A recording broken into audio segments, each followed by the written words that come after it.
ChairShot Podcast coming to you of a Monday early week CSP for you this week.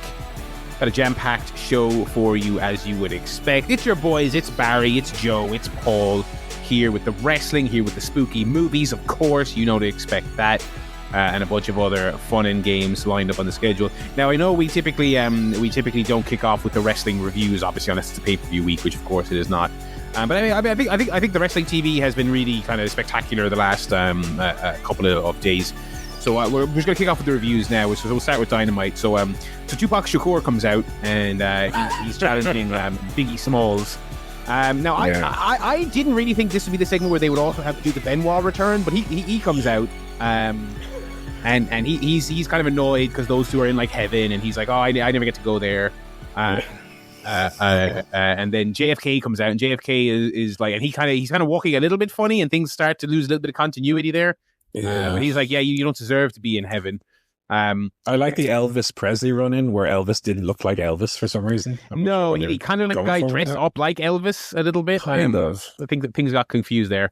I mean, it's my own fault for like briefly engaging with even one of them, and thus the algorithm assumes I just need it constantly. But the last 2 days, I mean, I have just been getting dead celebrities in wrestling videos as generated by Sora 2, which, I mean, it's funny because I think we're still in that phase where those of us that are simply on the computer too much can still kind of look at these things and go, well, like that's obviously a bit kind of crap and fake here and there, and the continuity changes between shots. Like some of those Tupac ones, like he's coming out in like a 94 Raw set, and then it's jumping to like a 2007. But excuse me, that actually is 1996 Raw. Obvious giveaway. But I watch that stuff and I'm like, oh, we're just like fully in the end times then, because no, like 95% of like old people on Facebook are falling for this stuff like last year. When it was Will Smith like morphing into spaghetti, and they're like, "Did you see that thing on the news, son? Will Smith turned into spaghetti." I remember watching Paddington with my nan, and she was just sort of staring at Paddington like, and she went, "That's a boy in a suit, isn't it?" Oh, but the CGI is so good. Like anyone over 80 is like, must be. I thought you were going to say, how did they get the bear to talk? That's the easy part. My God. I don't know why wrestling has been such a I guess it's just a high percentage of wrestling fans are the type of nerds who would like pay for access to this service to do it. But just nuke the world at this point. It's just it'll probably happen sooner rather than later, to be honest. Good. If you think like living in the quote unquote post-truth world, as people say, if you think that's a tired cliche now, I mean, we're watching the obliteration of video as a credible thing you can say you saw something happen on in real time. To what end? So that a bunch of people can make SpongeBob being put in the crippler crossface for about 30 seconds of amusement and burning about a 2-liter bottle of water every time they do it. Okay, I've changed my mind. You convinced me. It's good. I'm all in. Sign me up to Sora, please. That is kind of the curing cancer gone. They making a lot of progress with AI and the cancer cure. Haven't heard much on that. It doesn't seem like it. I mean, it does just seem to mainly be like doing videos, sort of like startlingly grisly, realistic, like police body cam footage of Peter Griffin getting like pulled over at a traffic stop. It's bizarre. I mean, I'm also wondering when. I mean, I don't think WWE really gives a shit. Although maybe they do. Maybe TKO does. But I'm also like, when are any of these companies that love protecting their IP so much, when are they going to put their money where their mouth is? When is Nintendo going to step in, for the love of God? Or do they just like keep throwing people in the pit who like pirated Mario Party? Yeah, they only go after people who've modded Link into Mario Strikers. Toss him in the pit. And it's just a texture swap. He still goes, "I'm gonna win," but then it doesn't matter. They're upset enough by that they into the Sarlacc pit they go. Yeah, but yeah, there's your hot AI minute. Anyway, for listeners, this is real people doing this podcast. We'll never AI put this together. Or is it? Mostly we don't have the money to do it. If we did, we probably would. But We content right here. No, we don't outsource, nor do we use AI. A little bit. The other news there, the less doom and gloom news. There's some interesting news this week in the wrestling world. I think we'll start with the wrestling news before we get to the Life Cup. We did get the return of Andrade El Idolo to dub Dynamite. His real name here in the rundown, which is hunky beefcake, big old hoss Andrade El Bloody. Oh, baby. Oh. Back on the old peak Fast and the Furious diet, the old Dwayne. Right. Looking good. I don't care if he got in trouble for it, and I don't care if that's fake. I don't care. That was one of the funniest kind of smears that people I don't know if I buy it all. The idea that he failed wellness and he was getting in trouble. Meanwhile, 70-year-old AJ Styles is walking around not able to make his hands touch his waist because his arms are so fucking big.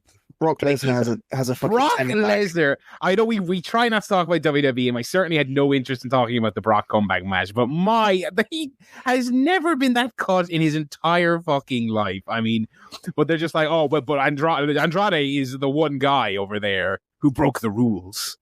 That was funny. Yeah, weird. I don't know. I can't remember how much this. First of all, this feels like the first one of these we've had in a while where they've had a genuine kind of shock. Didn't we talk about on the podcast a few weeks ago that politically WWE are in a place where they really don't need to enforce a wellness policy? Didn't we talk about that? I'm pretty sure we did because I don't think there's been a high profile failure in quite a while. Why do they care anymore about it? Well, I mean, look, I don't want to go down the rabbit hole of conspiracy, but people have speculated this is just classic kind of they lost a guy, so it's instantly go into PR mode, slander. He difficult and failed in wellness and XYZ. I don't how much of that is true. I don't know if we will ever know. But I feel like we haven't had one of these jumps in a while because once AEW got really legit and they had all those big coups in a row with Danielson and Cole, I feel like that's when WWE really got tight fisted with a lot of that stuff. And it's been a while that you had a guy abruptly leave television and then abruptly show up right with no 90-day or anything like that. I mean, I guess whatever the circumstances of his leaving were, he had no 90-day. So look, people seem a little bit hepped up on this. I feel like maybe you guys can correct me if I'm wrong, right? Yeah. I feel like people have Mandela affected this Andrade crash out of the company last time.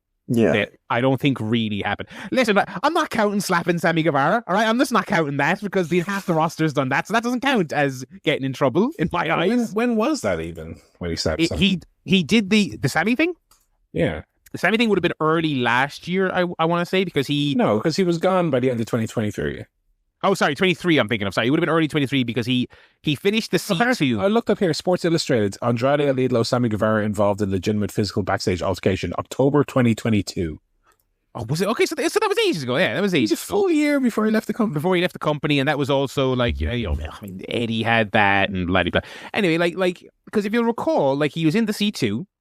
He finished the C2. I think he got some wins and he did some jobs. And best I can tell, there was no major controversies there, and of course he did thank the company on his way out. He posted a whole thing on Twitter. He was he thanked Tony Khan personally. It looked very amicable to me.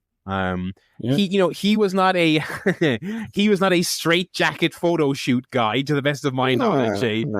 A Guantanamo Bay fella.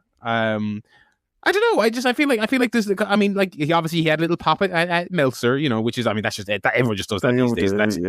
That means nothing really to me anymore. Which well, Meltzer was on a kind of bizarre. He was, to be fair. He shouldn't have brought this guy back tirade. A lot of the Meltzer stuff feels so lazy, and it's people just doing it to get a little bit of buzz. I thought Dave was unusually critical of this decision. You'd swear it was CM Punk. Do you know what I mean? You'd swear it was a guy who has swung on the boss. It's it's really, if you think he's maybe not worth what we would all assume would be a big payday, maybe you, but I don't think this guy is some, I don't know. But Meltzer's point seems to be also, in addition to the fact that Andrade might be a bit of a troublemaker. He was saying AEW have access to like better Mexican wrestlers. Like who? But even if that's true, there's more to the overall package than being a good. That's what I mean. Like he's right? yeah. Like Clario might be better. Workers, but you know when they pull the old mask off, you don't get that's sexy Andrade. Yeah, he's which is, I don't know why, by the way. Man. On the subject of the hair, it just makes completely illogical sense because he hasn't even had this hair for like a decade. For some reason, I thought it was Seth Rollins. I don't know why. You know, he's like a main eventer in WWE. But I just saw the little. We've got a mark on the podcast, folks. Dear Dave Meltzer, is there any chance that was Kane on Wednesday who showed up because he had the long black hair and he wore a mask? Please write me back. Also, do you remember when he wrestled Mankind? P.S. Is Mankind still around? Is Mankind still around?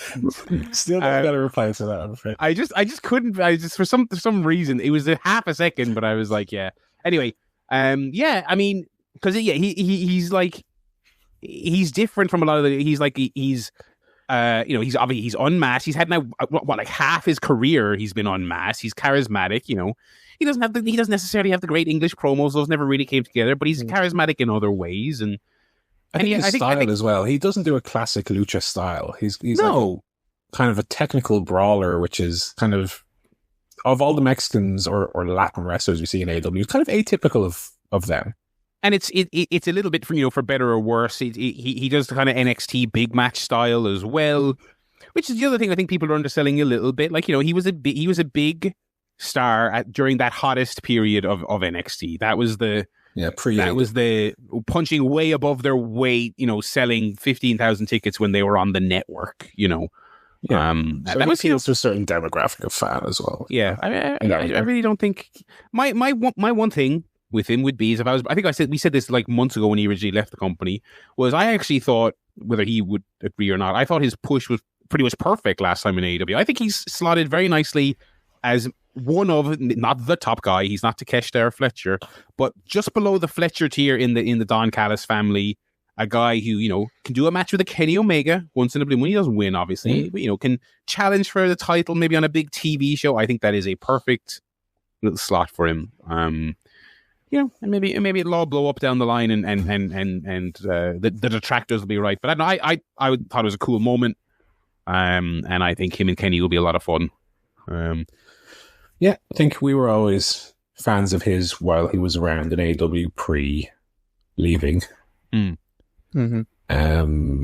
Very excited to see that kick into a spinning elbow. One of my favorite moves. Yeah, I'm a big Andrade fan there. I don't really have a problem with, and frankly, I don't care about whether he's slapping people backstage or not. That makes no difference to me as a view. Yeah.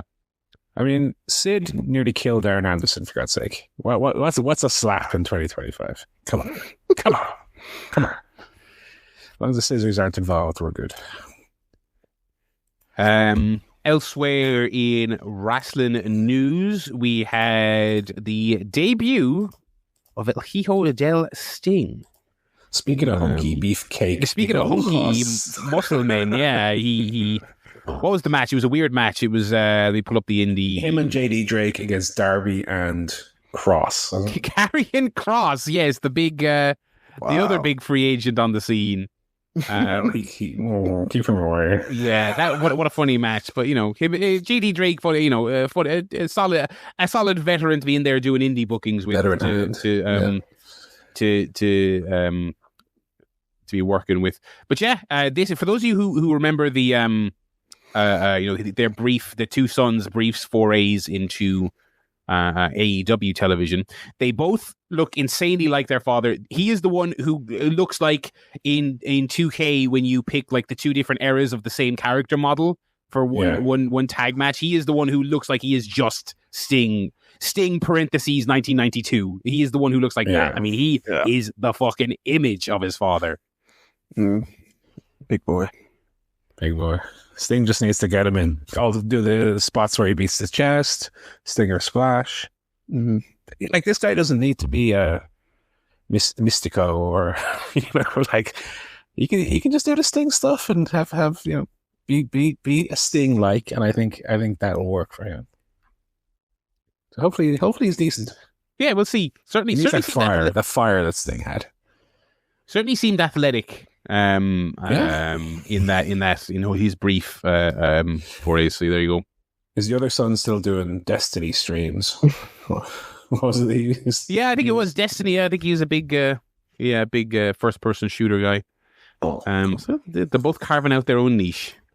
So we should have segued actually from the Andrade story to his, possibly his all-in Wembley opponent, slow build down the line, because he was called out by Big Boom AJ on Twitter. So we'll see what goes there. I mean, are we finally going to get an angle where they put some heat on these TikTok stars and just like put a beat down on the child?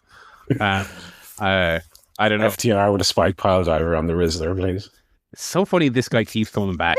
I mean, like, I for whatever about how much they're paying Andrade, I have never wanted to know what a person makes from a wrestling company more than what they pay this man. I would love to fucking know.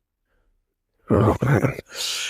There is a bit of the expectation that the novelty should have and will wear off. But I fucking, every time they come out, I revert back to that first time, and I'm boom, and here comes the boom, and I love. I popped for the Rizzler. The other time. Yeah. Not really. I can't wait till the Rizzler's like 30 and just like Sting's son, he finally enters the business, you know. During the supposed, rapture that was going to happen the other day, there was a reel someone made of the Rizzler ascending in the rapture. I watched it about 20 times. Oh, God. He's just funny. The Rizzler's guy. They got to get, but they, I think when they keep these things, relegated to the pre-shows. I think that's fair enough. Yeah. They need to get some British TikTok stars for All In though. Like one of those big lads who eats like giant portions of curry chips. Kind of with a beard. Isn't that guy with a beard and he eats like the big meals? The big meals, yeah. Yeah. There's that bloke who was in the bin when it was really hot. Yeah, just like Andrade comes over, was like, "Why are you in the bin?" Well, listen, knobhead. Let me fuck it, babe. If I want to be in my gears on the hottest day of the year in the history of England. And then the finish is just like he like slams Rizzler into the bin. Drowns the Rizzler in a wheelie bin. Oh God! Yeah. Oh, what's the like coffin match? But it's a wheelie bin. Oh, wicked match. Darby does the coffin drop. I don't know what's this like 8 people in this match, but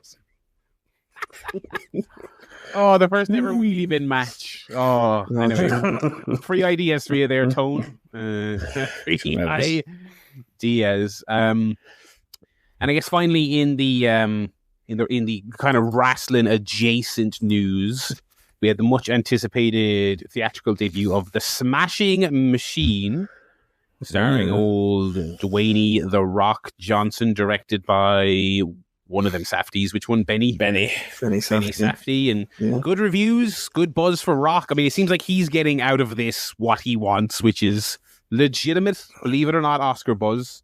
We'll see. I think that's flown now that it's flopped. Yeah. Did they really care about that? Yeah. I suppose they do. Because the thing is, they have to actually see it. You know what I mean? Like, the Academy voters have to actually be like, oh, this movie got some buzz. I really don't think. Because the audience were quite weak on it as well. From what early test screenings weren't very positive, which kind of makes sense because Safdie's kind of a weirdo and a little bit off the wall, and it doesn't seem like it is the most conventional biography ever. I'm curious to see it, but the big story on it, other than its positive critical reception, is that at the last possible second, they got a lot of their premium screen formats yanked from them for this new Taylor Swift thing, which I guess is not a concert movie like the last one. It's kind of just sounds to me like just a big music video that they're releasing into cinema. It's just a video like celebrating the launch of the album with music from the album. It doesn't seem like it's going to be quite the cultural hit that the Eras movie was, but like still, it has enough cachet. Obviously, that it raked in like 50 million, like it was nothing. It took all like the IMAX, took all the big screens. So you have to just reports Dwayne. of walking into the cinema and you're watching the Smashing Machine on a little 4x3 DVD. Dwayne got combi. Little Brothered by Taylor Swift. Yeah, it doesn't work for me, Dwayne. Jeff Jarrett called in a favor with his old babysitter, put out the political hiss. Yeah, said I never liked this rock guy. Get him out of there. In a mixed tag, Taylor and Jarrett against Charlie and The Rock.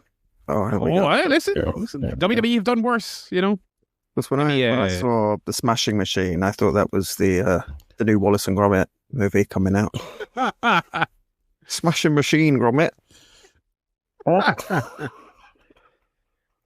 Okay, let me check the this is Deadline with the update on the box office.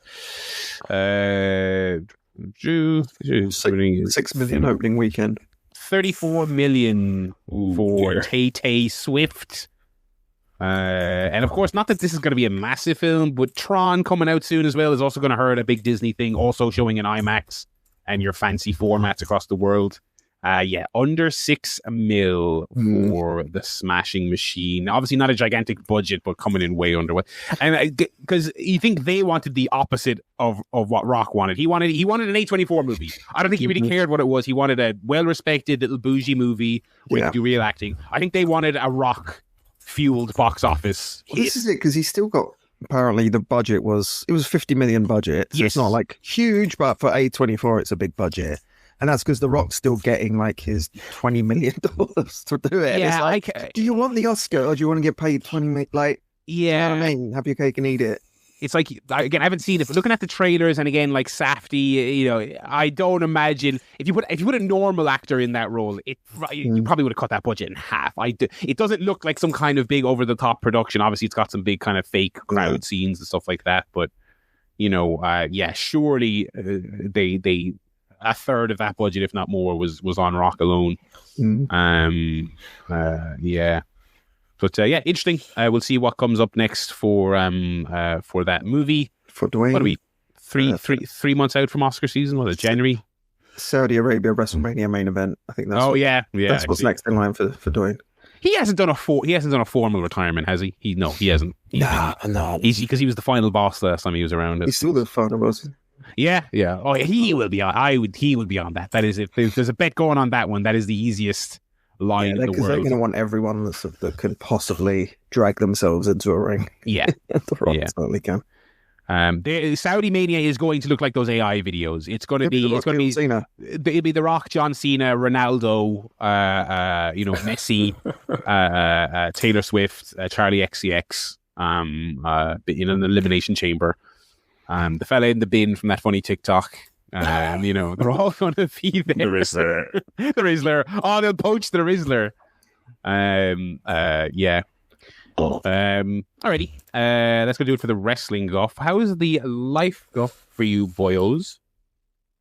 I had a long weekend, a fun weekend though. I was at a wedding up the country, beautiful part of the country, split between Waterford and Wexford. Lots of sightseeing, lovely. Lots of coasts. We were walking on the coast and soaked up. It wasn't, it's October, so it wasn't warm, but soaked up some lovely sea air after a lovely wedding of our friends. I had a lovely weekend, but I was away, hence the delayed show. What about you, boyos? What have you been at? Yeah, quite a bit. Went to the cinema today as Michelle was off as well. Went to the Everyman cinema, which is a little bit posher than we usually go, but was nice. Sofas, all sofas. Okay. No seats, all sofas. Only four other people in there, so that was good. Did break a cardinal rule because by the time we got there, it's 12:30 and I was starving. And this is one of those cinemas where they'll deliver food to the seat, and it's like a bit posh. So got a little Nduja pizza and some chips as well delivered to me seat with Coke in a glass bottle as well. I won't be doing that often because I don't really agree with eating like that kind of food in the cinema. Like popcorn fine, sweets fine, but it did get very dark. Obviously, once the film came on, it's like you couldn't actually see the food anymore. You're just trying to like pick up your pizza without losing the toppings. But it was good. Good experience. Very nice. Yeah. I've just been working. I was down Barry before we started recording. Also contributing to the fact that we didn't do a podcast yesterday was the fact that I was working of a Sunday, my 7th consecutive work day, and I was working today, which makes 8. I was in the office and I said to Joe, because originally it was going to be me and Joe just doing it, a Sunday night, two person booth. I said to Joe, I'm in the office. I don't know if I'm going to make it back by 8. I'm not going to make it, brother. Go on without me. Ended up working until 3 a.m. So I didn't make 8. Jesus. Worked a 17-hour shift yesterday, which has me absolutely delirious today because I was then working today as well. So yeah, I mean, the only thing I did in the week, watched a bit of wrestling, watched a bit of footy, and watched a bit of spooky October movies. So talking about those shortly. Nice. I promised a quiz last week, but I didn't get around to it. And then I thought we weren't going to do a show, so then that's all right. We can next week. Premiere of a brand new. Oh, he's breaking out the big guns now. Hold on. We can do. It's called The Final Boss. Oh. I'm going to come up with a name and then work backwards to the format. No, it's always the best. Those are always the best. Final Boss. Okay. Yeah, so we won't do a quiz this week. We do, take a week off. We do quizzes every week, guys. I'm just break. Yeah. But what doesn't take a break is the AEW Fantasy League. Oh, here we go. Never. Which, again, I have no more transfers to make. I'm all transferred out. With Hologram's injury, of course, last week I brought in a Broda Kang. And now I'm thinking, this is my team I'm stuck with for the rest of the day. It's not bad. I mean, it's not bad. It's okay. It's all right. So Joe has 1 transfer left. Barry has 2. Barry won the week with 30 points. Dynamite Collision, 20 for me and 16 for Joe. So again, Barry out of the lead. Me and Joe promised. Joe, of course, has 1 transfer left. So interesting to see what you eventually decide to do with that. Barry has 2 left. I might wait for the old C2. Yeah, I think like at this stage of the game, that would be a good. If I draw those in it. Yeah. Barry still, of course, has Osprey, who have you given any more thought to? Yeah, I mean, we're close enough that I'm pretty confident I'm going to get rid of him soon, but I'm also not really moved by any of the free agents right now. I'm happy with the last couple I got. Yeah. But obviously, even if it's just for some kind of like mildly decent performing mid-carder, I might swap him out. Yeah. End of this month. Yeah, but I'm not in a rush. Well, I'll tell you, the highest scoring free agents currently, Shibata, who hasn't been around for a few weeks, so I don't know what story with that is. Swerve Strickland, who is on the bench, injured. Shelton Benjamin, who was in Barry's team, was traded out and hasn't really done a huge amount since. Hologram, who's injured. Kenny Omega, who just came out off Barry's team as well. Adam Cole, who's injured. Claudio, who just came off Joe's team. Wheeler Yuta, Young Bucks, and then we're already down to like 50 points. So, yeah, like you say, not a huge amount. All the main hitters have been drafted at this point. But then, as Joe mentioned, potential in an Andrade as kind of an unknown quantity in terms of, is he going to wrestle frequently? Maybe, maybe not. Who's to say? Not much movement in the total points tables or anything. Tony Storm, who was leading for the longest time, very quickly being caught up by Kyle Fletcher. I mean, that's kind of the difference in the bonus points for the title defenses. Hanger is still way out in front by 25 points. Mm-hmm. Then you got Tony Storm and Kyle Fletcher on 136 and 135. Osprey 123. Osprey's about to be caught by Powerhouse Hobbs, Moxley, Okada. They're all on 119. Mm-hmm. And Joe on 113. Takeshita on 110. And Mercedes Moné on 104. So that's your top 10 wrestlers. And that's your fantasy update. Alrighty. That is going to do it for the fantasy update this week. Segueing over to Dynamite 6-year anniversary edition of the show. I did not see any of the wrestling this week because of my engagements, but I will take you through the rundown, and you boys can hit me with your takes on it. We open with the vignettes of the Young Bucks and their lack of money. Now they gamble it all away, so I guess I've had kind of hoping. Yeah, I was going to say, if you were hoping the whole thing a couple of weeks ago where they paid off the production staff and they kind of just got their interests back, if you're like, okay, that's a nice little conclusion to the broke stuff, I guess not. Well, I guess not. Just end it. Really, I don't know. It's been going a long time. It was I think cute and funny initially, and it ran its course, and then they gave him the money and kind of did away with it. So to immediately then go back to it, I feel like we were past it, and then for some reason they've U-turned and decided to kind of dip into it even more. Yeah, I don't get much from it anymore, to be honest. That segued into Brodido and Omega versus Josh Alexander and the Young Bucks. How was that? Very good. Yeah. Very fun match. I'm just on Cage Match. I'm looking at Meltzer's ratings here. We've got 4-star matches on this episode of Dynamite. Wow. Making it one of the best shows in North American wrestling history, probably. I mean, as far as these matches go, this was notably good. Like, there was really clever spots in here. The in-ring standard of Dynamite as a weekly television show is crazy. It's crazy. Yeah. One of my favorite spots was the ongoing bit of will Brody King do the Macarena, and then they turn that into, so he'll go like no, he'll throw up an X and go no Macarena, and then he was body slamming the Young Bucks onto Josh Alexander. And then Kenny Omega said, body slam me. And then he went to slam Bandito, and Bandito gave him the no. And then Bandito slammed him, which is tremendous. Love. So after that, we got a lot of schmozzing, a lot of running in. The Jurassic Express made the save here. How are we feeling about them?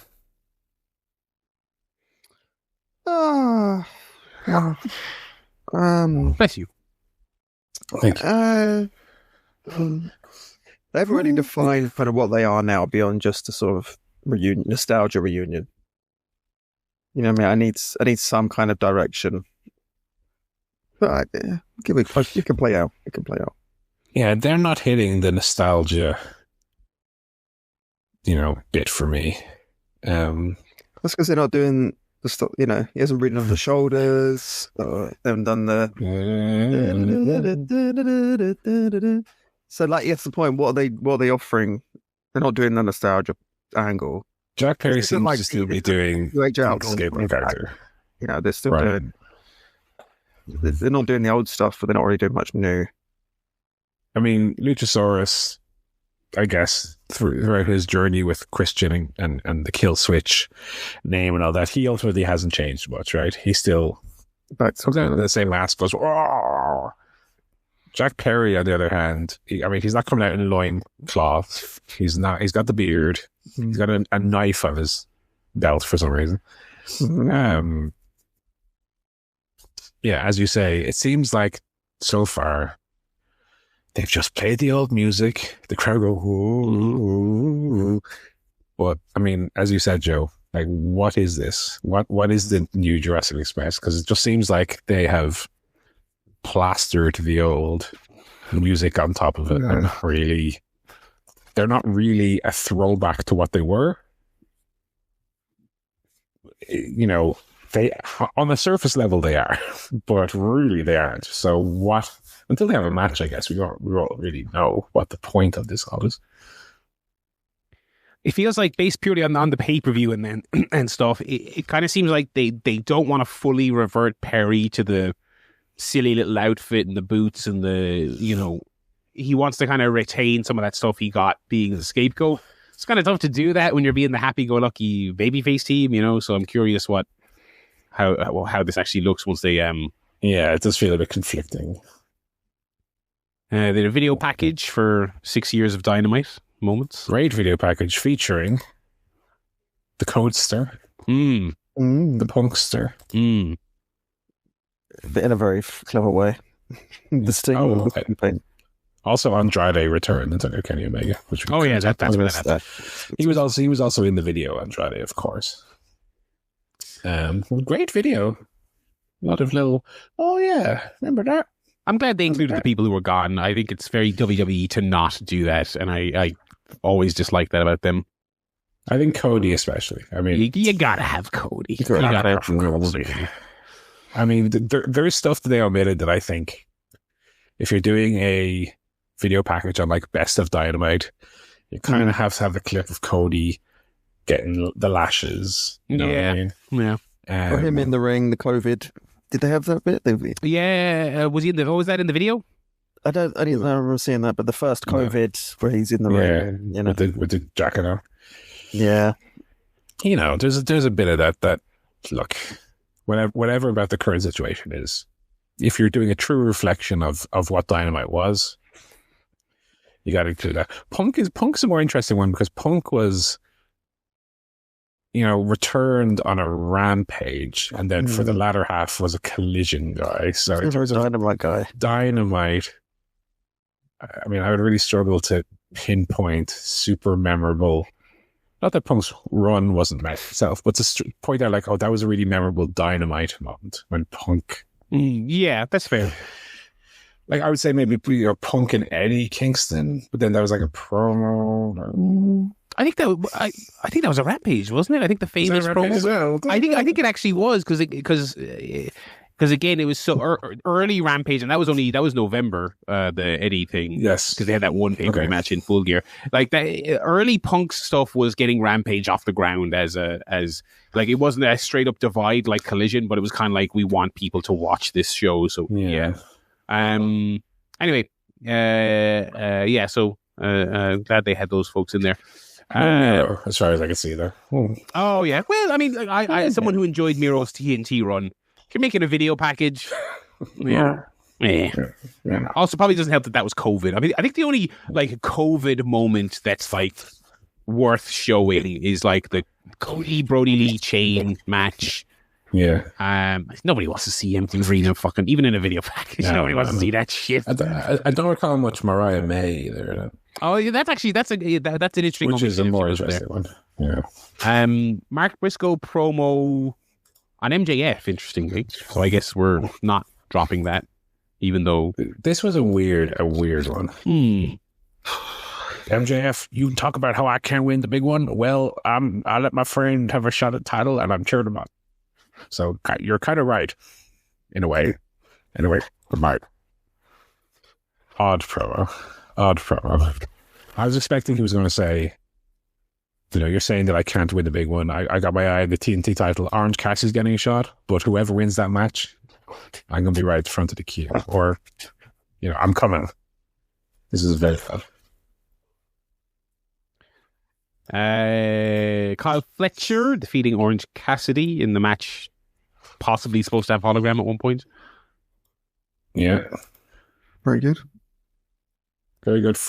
Has Cassidy like shrunk slightly since I last seen him, or is that just in comparison to, let me get the word doc out, hunky, beefcake, big ol' hoss, Kyle, bloody Fletcher? I think maybe he's not seen him. He's always been kind of, you know. I know he's never been. He's not wart though, but you know, he seemed leaner than normal to me. Maybe not.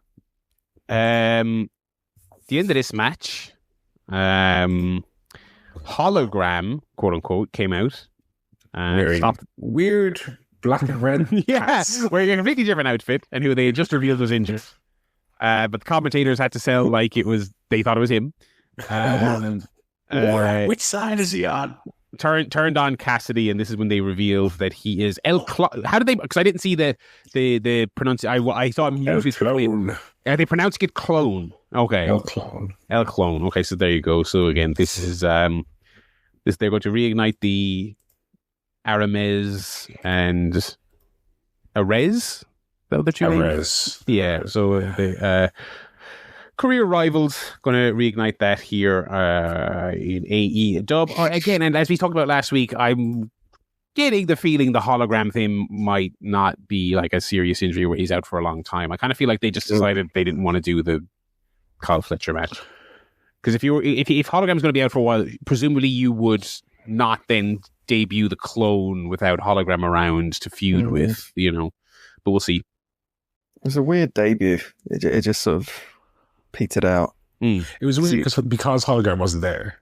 Yeah, because he was stood there with the rest of them, and it's like, it's the clone. Yeah, you need to do the Undertaker versus Undertaker thing, or the Sin Cara versus Sin Cara Negra thing. Bit of a flop already. Well, we'll see. It might be super good. AEW preempted for some reason on Wednesday. I don't know why, so they're going head to head. So Title Tuesday is the Dynamite show for next week. And Monet will be defending on that show. The show is in Jacksonville, so it is Homecoming.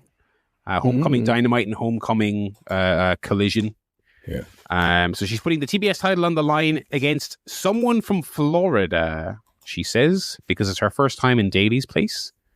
So she wants to wrestle someone from there. Who's from Florida? I've seen speculation on this, but just make a quick mention here.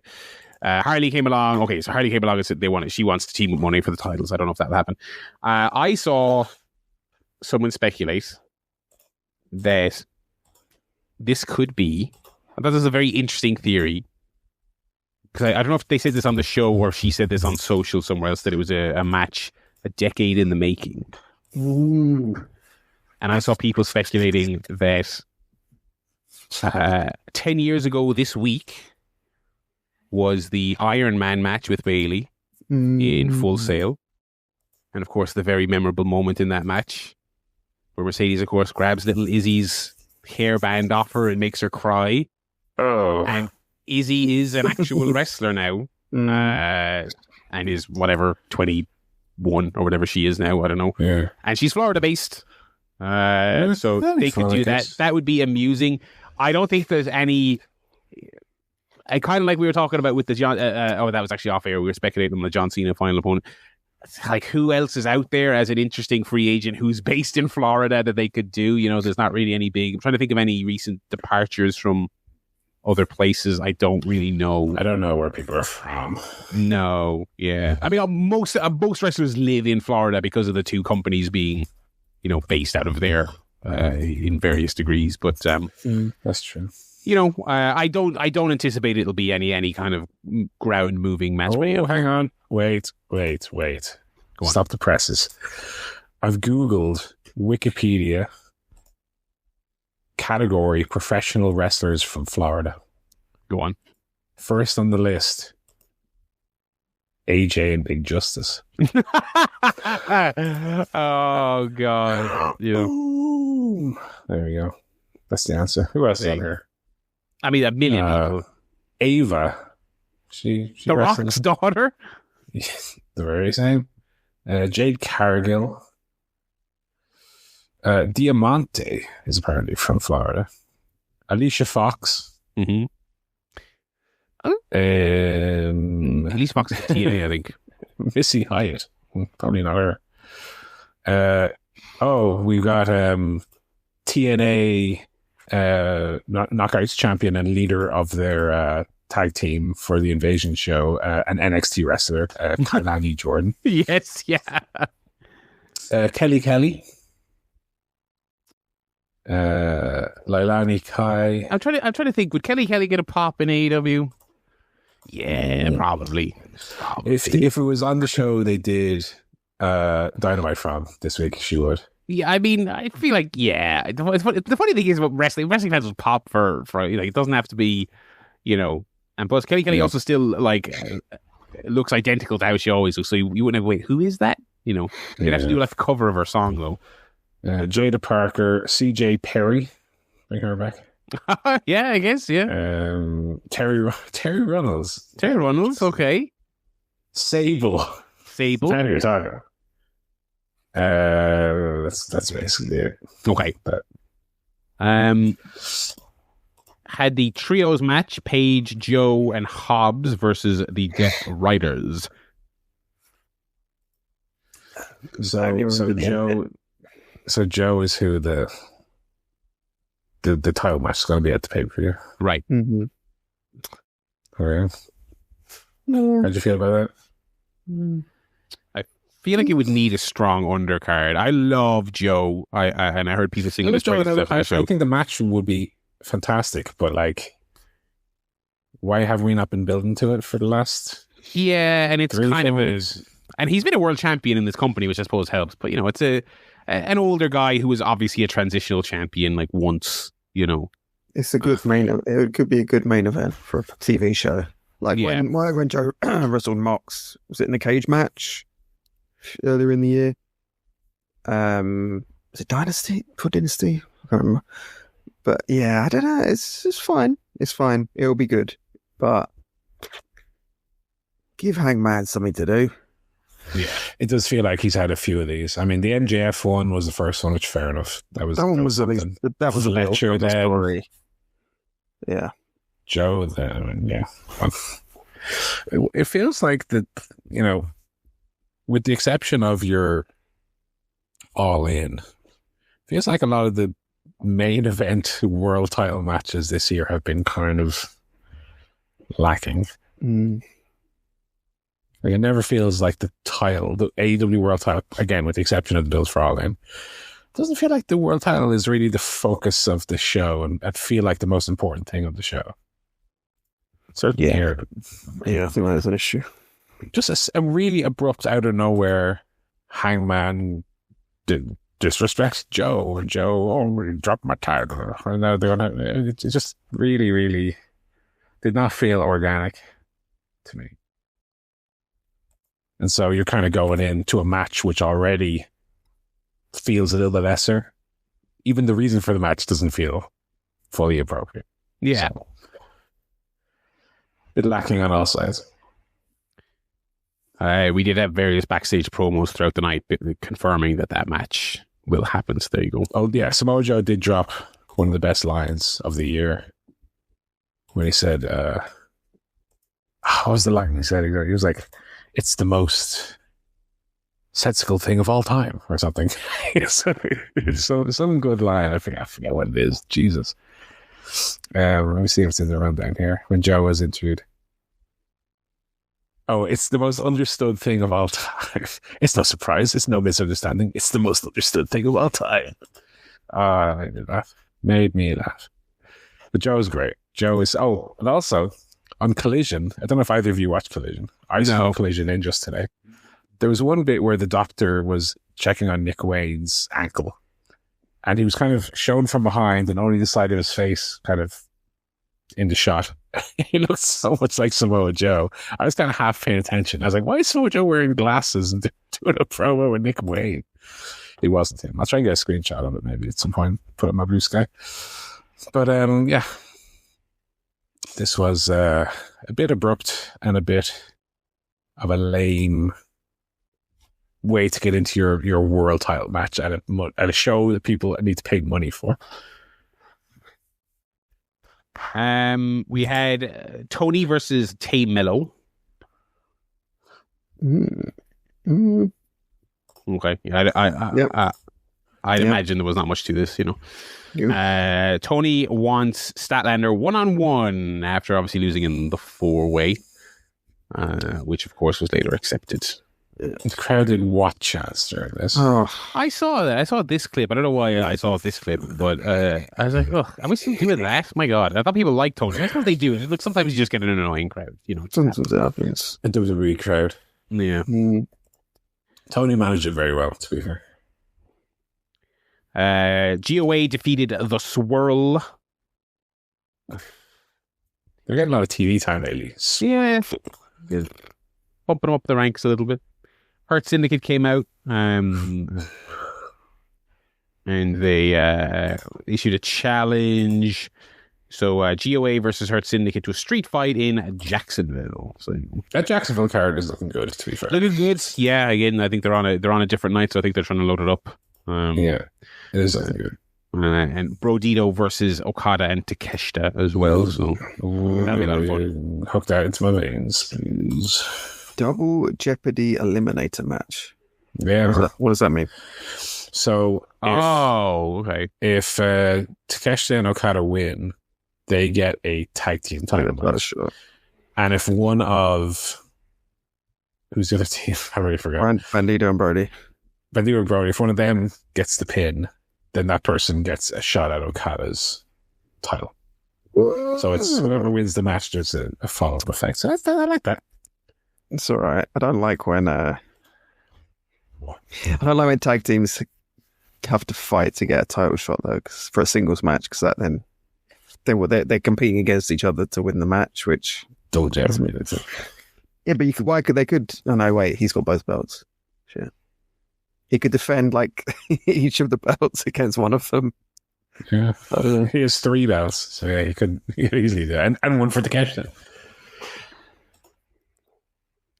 We got the mixed tag in the mixed tag at points. The main event. We had Statlander and Darby defeating Marina in Utah in a tornado tag. This was how good. was this? I did enjoy this. Yeah, Marina barefoot in what was effectively a street fight. So let's do the old tax in the feet spot. So I don't know if I've ever seen tax in feet. Has that been done before? Yeah, in wrestling. I mean, not in probably, but like many things, it's like AEW might have broached it on television for some of the first time for sure. Historic, first time a woman's ever trod on tax in wrestling. So, possibly. No, I really enjoyed it. I'm still a bit weird with Statlander because clearly she's teaming with Darby. She's the face here, but is she a face? She looks a bit heelish. Her promo where she was talking about being an alien again or whatever was a bit heelish. Yeah, she's. I don't quite understand that either. I'm not quite sure what her direction is, especially going against Tony. But anyway, good. I kind of just want to get the Death Riders. They go in the box with the Young Bucks EVP being broke thing. Like, yeah. All right, we get it, lads. Blood and Guts loser group leaves town. Yeah, let's wrap some of this stuff up. Maybe by the end of the year, we'll have wrapped some of this stuff up. And then 2026, it's like, right. Fresh. New storylines. Yeah. I mean, it does. I kind of thought with the big climactic Moxley losing, and all kind of felt like that was, okay, we can kind of slowly start winding this down. And then it's like, okay, you got to Darby as win. And so they do. But then they're dragging the Darby thing out. So I'm kind of hoping after this like split match, I mean, we kind of have to. I thought, it should have thrown them into like, if you're going to continue using them, fine, but they should have been into like disarray. Like, right. Death Riders, this, okay, Moxley's lost now. Like, now what? Oh my God. They're in disarray. They're going to be taken apart by Darby Allin. But they're kind of just doing the same thing. He's just not the world champion anymore. He's just doing the same thing though. And they recruited Daniel Garcia, and Pac's back, so they're stronger than they were before. It's good backwards. Need to skip through this. Fast forward, Tony. Come on.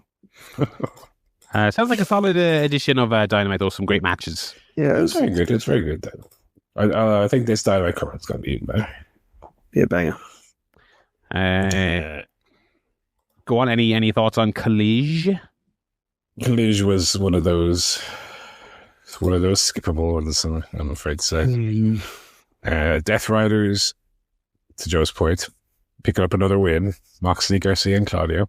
Although their opponents were Jay Lethal, Adam Priest, and Tommy Billington, so this wasn't exactly the cream of the crop here.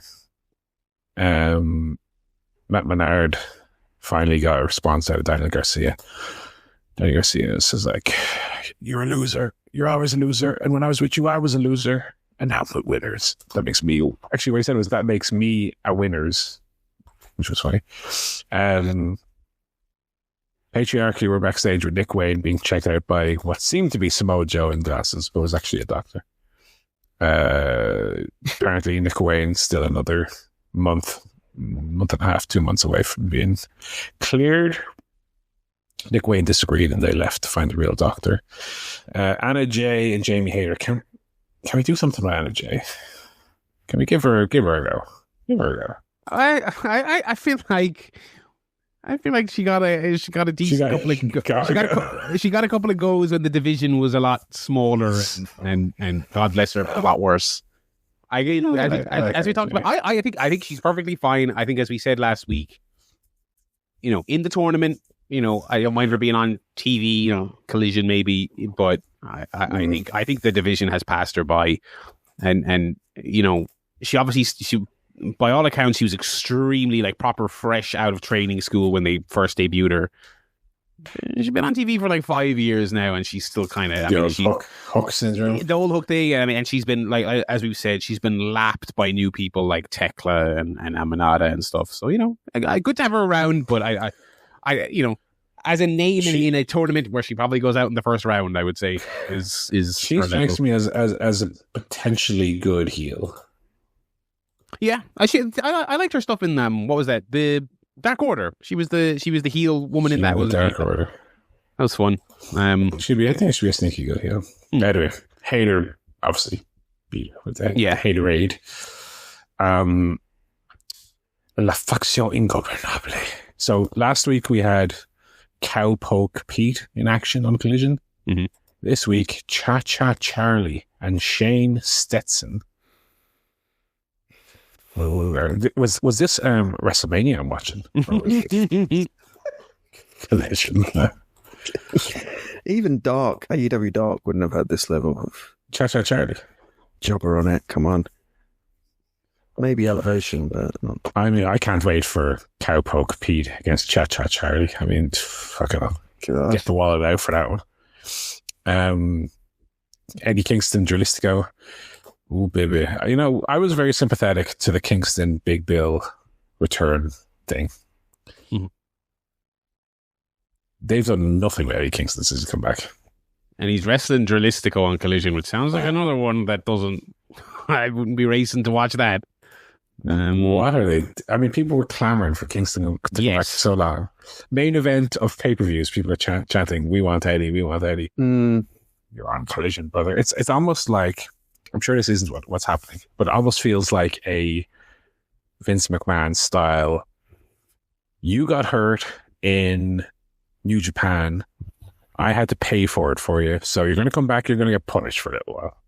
You're going to get a little slapped bot, and then eventually we'll ease you back in. But you're doing Drilistico and Collision for 2 months. Is it just that the pay-per-view match was so bad that it kind of... Maybe an element of that. But... So I think that really killed them, because people were I was really excited, everyone was excited, and then it was like, oh, that was pretty bad. But I mean, they are not using him as a upper card babyface, which is kind of where he was at when he left. He's definitely fallen down a couple of steps on the old stairs, the hierarchical stairs. Kota Ibushi is coming back next week. Where's he been, actually? Because his last couple of matches weren't that bad. They kind of felt like he was getting back. He was physically more kind of back on track. That was right before All In. He wrestled Okada on TV, and it was very good. Mm-hmm. He's wrestling Josh Alexander on next week's Collision. That's really fun. Should be good. MXM Collection held an open challenge, which is very funny. It was their casting call. And so who answers MXM Collection's casting call? It's only Kyle Fletcher, Takeshita, and Josh Alexander. It was very funny. They probably killed them. Funny little outrunners in Dalton Castle backstage. An absolutely horrendous backstage segment where Jamie Hayter, after winning the match, was backstage with Lexi and Queen Amanada. Mm-hmm. And literally before they got a word out, they got attacked by the Triangle of Madness. It looked like it was in a broom closet. And then Tekla said, you had 3 words for us. Well, we got 3 words for you. And then as flatly and uncharismatic as humanly possible, Sky Blue and Julia Hart went, Triangle of Madness. Yeah, they're kind of trying to do the Exorcist, not the Exorcist, the Shining. The Shining. Twins.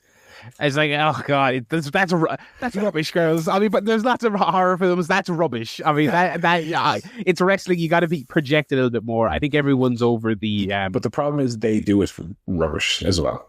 Yeah. I think find another horror movie to go for. Triangle of Madness. Kevin Knight beat Dax the Axe. Oh, really? That's an interesting result. Well, I mean, you got to give these jet speed guys something before they inevitably lose to FTR. Right. Willow came out and tried to give Stokely the big old powerbomb, but Megan Bayne attacked. So it looks like we're going to get Megan Bayne and FTR against Willow. I did see that graphic. I actually think that's a cool pairing. That is. I like that. We bemoaned the potential like FTR and Stoke against Willow and Jet Speed. I think that's much more interesting. Right, then we had the biggest indictment of Collision, or at least of this Collision, but kind of Collision generally. You thought Cha-Cha Charlie, Jimmy Stetson, Cowpoke Pete, Billy the Leprechaun, Francis Lecoq Sportive were bad. We had a video package about Skyflight and Shane Taylor Promotions battling it out for the Ring of Honor 6-man titles. Get this off my TV. That's where Ring of Honor is. Don't be showing me any of this, please. And this segment actively brought the entire show down by about 2 points. I mean, when you see, like, Top Flight are fine. Your man, Scorpio Sky, is fine. Shane Taylor Promotions are fine. But like, they're such geeks to the level that when you see them, you're reminded that you're watching the Geek Show. Do you know what I mean? Keep them away, unless they're losing to like Takeshita and Kyle Fletcher. I don't care about the Ring of Honor 6-man titles. I don't care about Skyfly. I don't care about Shane Taylor Promotions. They're on Ring of Honor. Do it on Ring of Honor. Don't show it here. Tony Storm and Statlander had their face off. They both laid down in the ring, kind of side by side, and did cute little promos on each other. Yeah. And then they brawled. Triangle of Madness ran out and attacked everyone. Tekla did an absolutely atrocious promo. So was not a good week in the promo stakes for the Triangle of Madness. I'm afraid. I think they're better as kind of silent killers, silent weirdos. Harley came out, just a big schmoz, big brawl. And then the main event was Don Callis' family, not the good version we saw earlier. Rocky Romero, Lance Archer, Hechicero, to be fair, against Orange Cassidy and the Paragon, and Orange Cassidy and the Paragon won, and then were stared down by the rest of the family. And on Dynamite this coming week, we are getting a TNT title match, Kyle Fletcher against Kyle O'Reilly. Kyle. That's your Collision. Alrighty, yeah. Collision next week sounds okay, but I think Dynamite will be the real show stealer. Well, let's talk about some movies. Ooh, baby. It is October, which means you are obligated to watch some scary films. Don't get scared though; they're not real, or are they? Depends on what you're watching, folks. I just watched one film this week. I haven't watched it in a very long time. I watched It Follows. It's a one. It's a spooky one. It's a spooky one. I feel like I remember, like most people, I remember loving this in real time, with the one big caveat being the ending, which I didn't think really came together. Watching it back now, I feel like I kind of liked fairly significantly less, unfortunately, on a rewatch.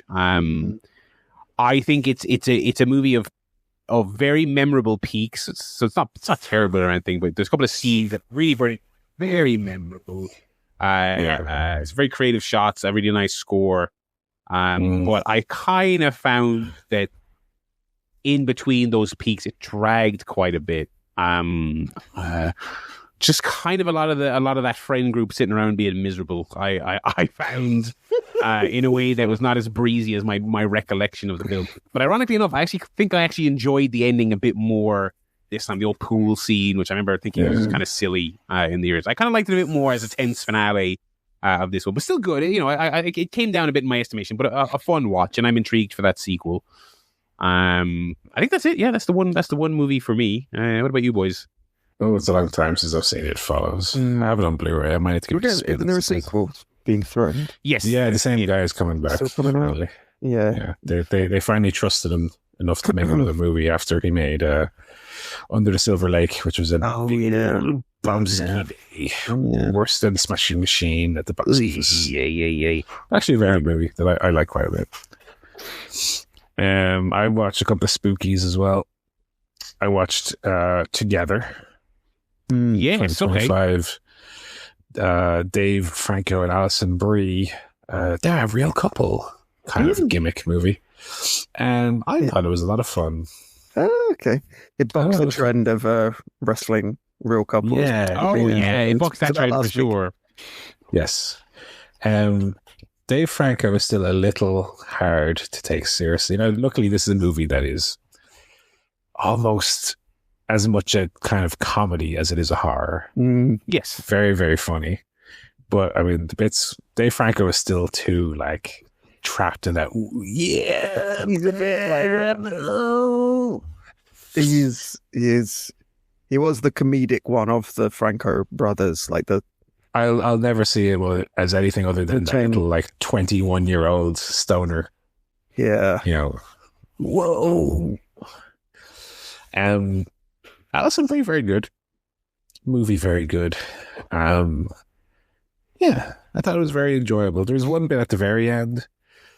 For those who have seen it, I'm not talking about the very end, but there's one scene at the end where the CGI does slightly let down the impact of kind of what's happening. But overall, it's a fun watch. Not very spooky. One that Joe could enjoy, I'd say. Yeah, and I think I also thought it's more of a comedy than you might expect. It's kind of advertised as a straight horror, like a body horror kind of thing, which I suppose it mostly is. But the ratio of chuckles might actually catch you off guard.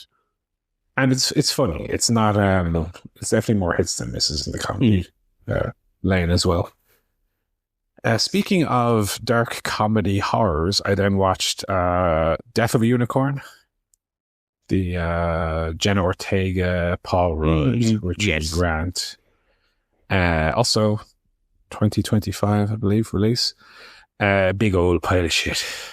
Yeah, that seems to be terrible movie. Paul Rudd in it is like particularly bad. I need to do a visual aid for the guys, so they'll have to describe what I'm doing here. But Paul Rudd, for I would say 90% of the movie, just stands like this. As he delivers dialogue, doesn't move his arms so he stands almost perfectly, like, not quite straight up, but like slightly hunched over with his arms just perfectly framing his body. So strange. He's terrible. I don't know that Paul Rudd's ever been necessarily a good actor, but he was like notably horrible here. Ortega, I can give or take. Same. She plays what is supposed to be, in the context of the movie, the virtuous, young woman character. She's like a bratty know-it-all, annoying, not a character that's super sympathetic or they can easily get behind. She's really annoying, frankly. Richard E. Grant, thankfully, as in all movies, even the bad ones he's in, just having a whale of a time, just acting everyone else off the page, just a class act. And yeah, everyone else was kind of a bit shit in it. But it was bad. Would not recommend. Death of a Unicorn, really, really not good at all. And then I watched not a horror movie, The Bikeriders. Yes. Jeff Nichols director of Midnight Special, Take Shelter. A lot of other movies I've enjoyed. This is a Goodfellas style telling of kind of a biker gang and their kind of descent into crime, and what started as maybe a more honorable venture if we just want to ride bikes and talk about it turns maybe to something more seedy. So you have two very different types of performances in this movie. You have Austin Butler mewing for 2 hours and just doing a absolute like Brando / James Dean ripoff. Smoking a cigarette. What are you rebelling against? What do you got? I'm so fucking sexy all the time, but I'm so brooding as well. So he's like a completely, oblique character that you can't really, again, get on board with. The funny thing is they literally show in the movie the clip of what are you rebelling against? They literally show that clip in the movie, and then Austin Butler's entire performance is that. The old thing of like, don't show that you've copied your own. Try and be a little bit. Think about it. Then the other performance you have is you have Jodie Comer and you have Tom Hardy. And Jodie Comer is doing this really strange accent where she's kind of New Jersey, but also the rhythm of a speech is kind of weird. And then Tom Hardy's like, whoa, you think you're doing a silly voice. This is a silly voice. And he's kind of Joe Pesci. And so you have these like bizarre accents going on. My word, the accents. Now, all that being said, I thought the movie was fine. Not super compelling or thrilling, just very, very solid. With, again, Tom Hardy doing kind of a weird, squeaky Joe Pesci. Jodie Comer I don't know what Jodie Comer was doing. And then all the while, Austin Butler just kind of leaning against a wall, smoking a cigarette, going, oh man, can I just ride my bike? And that's kind of the movie. Yeah, that's fine. It was all right. Yeah. Good 3-star movie, I'd say. Alrighty. 3.5, maybe I'd push. That's it.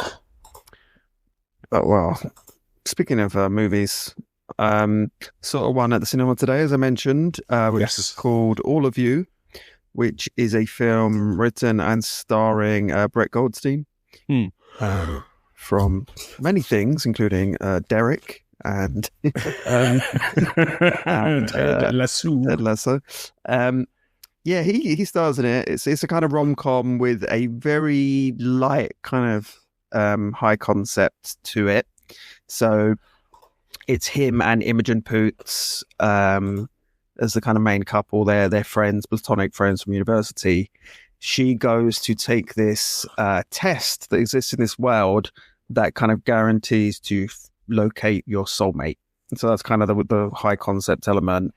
They get past that very quickly. It doesn't weigh the film down too much after that. It kind of becomes a bit more of a sort of standard rom-com. But at the heart of it is a little bit similar to The Materialists in that it's about, do you find true love based on kind of chemistry and meeting someone, even if it doesn't make sense, or is it about finding a perfect match kind of thing? But this is kind of much funnier. It's very... If you kind of watched any of Brett Goldstein and stuff, it's very him. It's very his kind of comedy. It's kind of that like, sort of post The Office sort of awkwardness, but also sort of banter comedy. It's very distinctive, which I did enjoy. And I think they have very good chemistry as a couple. And it's an interesting way to do a rom-com, but giving it a little bit more to kind of get into. So it kind of she does this test and she goes and meets the soulmate and marries them, and so they maintain this relationship where she's in the relationship with this apparent like soulmate, but he's there as well, and they made it. So it was very generally well done. I think my only criticism is it kind of feels a bit like it's spinning its wheels in the second half. It takes quite a dramatic turn halfway through, but then beyond that, the second half kind of I guess there's a lot of sort of emotional progression, but in terms of plot, it's sort of just same thing for about 45 minutes. But yeah, I did enjoy it, and I think it's worth the watch. It'll be on Apple TV Plus at some point, so if you resubscribe to that, or if you're on the old downloads, then I'd recommend giving it a go. It's a nice little rom-com, well written and certainly well acted, and I enjoyed the main couple. The other film we saw at the cinema this week, One Battle After Another, the new Paul Thomas Anderson joint. I think it was only watching this that I realised that I love Paul Thomas Anderson movies. I just I always kind of mixed him up with like Wes Anderson in the plan. I was like, Paul Anderson, which one's he? But then you look through his filmography and it's like, oh yeah, like, it's a great movie after banger. Yeah. I love Licorice Pizza. I love Boogie Nights. I love The Master. This one was just right up there with those. You've seen Paul Barry? You haven't seen it yet? No. Okay. We get too much into the plot, but it's basically it's about a gang of kind of revolutionaries. Leonardo DiCaprio is the main one, who plays Leonardo DiCaprio as he often does. I love that he gets paid $20 million to just play Leonardo DiCaprio. He's so good that he's a star. He's a star. He doesn't act, but he's just himself, and he is very entertaining and funny. So God bless him. I think the real acting masterclass is scene stealing masterclass comes from both Sean Penn and Benicio del Toro, who surely must both get supporting Oscar noms, because they are just. I haven't stopped thinking about those performances since the movie, quoting them. I've been doing my Sean Penn walk all week. Really, really good. I saw some things like before we went to see it. Some people say, the pacing, it's slow. I thought it was like lightning quick. I mean, it is a long movie, but it moves like there's no slowing down at all. It just goes. It's a very action orientated film as well. It's not a lot of talking. It's not dialogue heavy. It is very like action orientated. Just really, really kind of well done. And it's not a complicated story, I would say. There's sort of weird moments in it that I could see like a kind of mainstream audience being put off by. I feel like in the very first scene, there's a command from one of the revolutionaries to Sean Penn, which was slightly unexpected. You know me when you see it. But yeah, really, really, really good. And I left feeling very satisfied with the film. I enjoyed it a lot and been quoting it ever since. So yeah, okay. Certainly my favourite I haven't seen any of the other Oscar movies yet. I know they're all starting to come out now, and most of them probably won't come out till January. But yeah, this one certainly front of the pack. Yeah, I really want to see it. I'm weighing up braving the shitty cinema to see that. But yeah, getting rave reviews. Yeah, that's it for the movies, is it? Yeah, I believe so. Surely is. Alrighty. Telly this week for me. I watched some telly again. I am literally just watching one episode of The Pit a week. I think it's about all I can hack. Nice. So I'm consuming that old school TV ways. Nice. I'm still enjoying that very much. Also on the weekly rotation, had the new episode of Smiling Friends today, which is very funny. Again, like waiting a year and a half for the new season, and then I think they're doing 8 episodes and they're 11 minutes each. It's one of those where you're just kind of like, you wait all that time and it's gone. I mean, it's like it's finished before we can even finish eating our dinner watching it. But very, very funny. Thoroughly enjoy that show. Fun cameo from Conor O'Malley in it as well. So they get lots of interesting folks in guest roles on that show, which is good fun. I also watched the first 2 episodes of the new Alan Partridge joint. This is on the iPlayer. They released this all at once, which I don't know if they've done that before with an Alan Partridge thing. I don't think so, unless there's an obvious one I'm forgetting. How Are You? It's Alan Partridge, and basically the gist of this is he is making Britain's first mental health documentary which is a very fun premise. Again, this is post this time, so you're kind of doing your classic Partridge arc of briefly flirted with returning to the limelight and success, and then you crash and burn and have to work from the bottom up. First 2 episodes were very, very, very funny. A little bit I'm Alan Partridge, this one. I feel obviously it's a mockumentary. Obviously, it's him walking around, talking to the camera, interviewing people, doing things like that. But there's also little bits of I'm Alan Partridge in there, because you see him doing... The first episodes have multiple scenes of him doing like shitty little voiceovers for these random tiny Norwich-based corporations. And episode 2, he's narrating a sports day at like when he's referring to a fee-paying school as a posh private school. So you've got a little bit of that in there. Very, very, very funny. Still top of his game. Second episode in particular, I was crying on 2 separate occasions. Really, really great stuff. You've still got the great. You've got Lynn back in there as a recurring character in this one, and she's great as well. Yeah, top notch stuff. Really top notch stuff.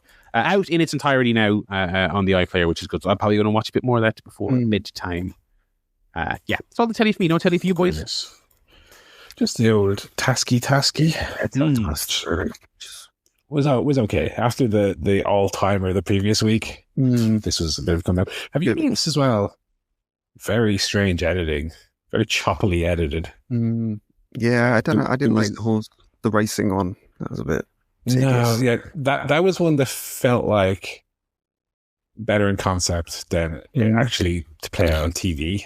Yeah. But there was no like pre-game banter between Greg and Alex. They just chopped that out. So sometimes I felt this way as well about the season, would it have been 18? The Rosie Jones and rest of them season. It's weirdly frenetic editing, which I think kind of doesn't ruin the vibe of it. But I like Taskmaster as a nice, easy, conversationalist show. But here it's kind of puts me at ill ease. What else did I watch? A very funny Beavis and Butthead again. No South Park, of course, this week. Watched another Mobland. That's kind of my one that I'm watching one a week of. That's about it. Alrighty. Games wise, I'm still playing Hades 2 again. Haven't squeezed as much time into that as I would like. I'm doing little bits when I can. I let you in on an ongoing thing I have going here. There was a price error on the Humble Store, which is a PC games retailer. They had the Little Nightmares 3 pre-order. That's going to be 60 quid for the deluxe edition. They had mispriced it as 20. And let me get in there and I'm going to yank that before they fix that. I did that. I cashed it in and I claimed it. And they emailed me going, no, none of that now. None of that. We're sending you your money back. Which they did. But I already activated it, and I don't think they've deactivated it yet. So I've somehow managed to snare that. So for free. For free. Now, so that game is out in like a couple of days. And one of the perks you got from the deluxe edition was, I guess they're remastering the first one, or they have remastered the first one, so that you get early access to that. So I played a little bit of that, and I still have access to that. So I'll see when the actual big new game comes out, if I actually get to play it. If I don't, I'll say, well, fair enough. That's fair. But I may have outworked everyone like Christian Cage here. But I played about a half hour. I played Little Nightmares 1 years ago. I'll probably talk about it in this podcast again. It's like, what if like a Limbo or Inside was like more kind of classically horror-y, little kind of puzzle platformer where your little character dies in one hit. Very creepy, very atmospheric. A lot of the enemies look like really horrible marionettes. It's got a kind of a puppeteered kind of look to it. Very, very horrible. New enhanced edition, looks fancier, ray tracing, all the other rubbish. A cool way to play this, if you've not played this already, I don't know how much it's going to cost to buy it standalone, but a fun 3-hour game and a really nice version of it if you haven't played that before. And I also, as a stream thing, just looking at some Halloween games, I played The Drifter, which came out in the summer. This is your classic. This is a straight up just a point and click adventure game of the old ilk. It's The car is broken. Okay, I'm going to go rumble around in the rubbish. Oh, I found a hose. Click on the hose out of your inventory and put it into the engine. It's that. It's a very inspired by the 90s PC kind of point and click stuff. My issue with those kind of games was it never took too long before those veered into the territory of really arbitrary thinking and looking for little off-color pixels on the screen to click, and you found the little crack that you want your character to kick. And this game being a modern release, I think it's got the spirit of those games, but I haven't had any annoying stuff like that yet. It seems like it's got a little bit more modern sensibilities. Very cool, very atmospheric. You are, as the title implies, trying to get home for a family funeral, and a exciting event happens that I wouldn't spoil here. But that was cool. It's 20 quid on various platforms. That's good as well. Lots of good games out at the moment. Yeah, I've been playing a little bit of the old Death Stranding. Oh yes, yeah. Still, tipping away at it. Got to another fun little part. So I in the first Death Stranding, you have the segments with the Mads Mikkelsen character, where you're going through the trenches and fighting him. So I've kind of reached the first equivalent of that. Okay, in the new game. Very fun, very fun. So it does feel like, I say, I was kind of waiting for the story to kind of kick off. And I do feel like that has happened. So I'm probably 2 or 3 hours into post that feeling, which I'm very enjoying. The, what's her name? Fanning girl has... Dakota? Dakota, I think. Or Elle, I can't know which one. Elle, I think it might be. Death Stranding. Yeah, I think Elle is the one that's kind of currently it is doing well. That's why I said the Fanning girl instead of saying the name. Yeah, so I wasn't sure. This is the business tricks that you need to learn about. It's a podcasting game. You made me look like an idiot. But yeah, I mean, really, really enjoying that. But like I say, this week I've done so much work that I don't know if I'm coming or going, and just I'll tell you what, guys. I even missed the Manchester United match this week. Wow. Don't watch the next one, because we will. I know, apparently I'm the unlucky charm. That's why. The one match I don't watch, they are apparently class. So, yeah, I was unfortunately in the office during that game. And I even brought my little iPad with me and saying, I'll be working and I'll sneakily have the match on to the side. I was too busy to even watch it. So, that's the long and short of it.